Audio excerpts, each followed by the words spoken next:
Miss Yuli, tell us the name of your product. Lock pomade, And then what's the ingredients?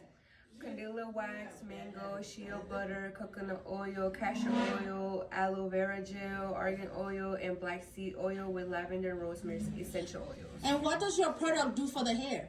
It's a gel-like extra hold pomade And then give me 2 benefits of your product. and moisturizing conditioning. Thank you. All right. Hi, Miss Harry. What is your hair product called?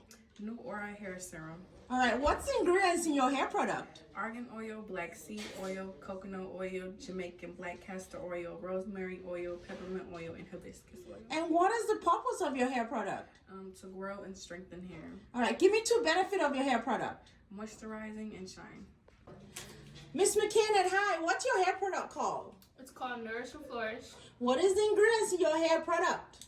Castor oil, coconut oil, jojoba oil, argan oil, black seed oil, rosemary oil, peppermint oil, and tea tree oil. What's the purpose of your hair product? To nourish the scalp and strengthen hair follicles. What's the 2 benefits? Moisturize and prevent dryness and reduce hair breakage.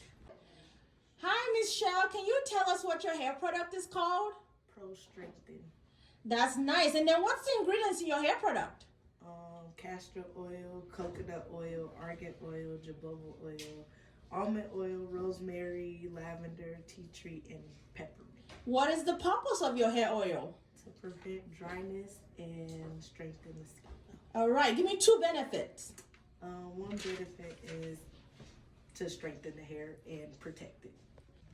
Hi, Miss Medea. What is your hair product called? Natural hair growth oil. All right, what's the ingredients in your hair product? My ingredients are castor oil, coconut oil, black seed oil, rosemary oil, lavender oil, and vitamin E oil. And what is the purpose of your hair oil? The purpose is to give thickness and growth. All right, and give me 2 benefits. 2 benefits are boost hair growth and give moisture.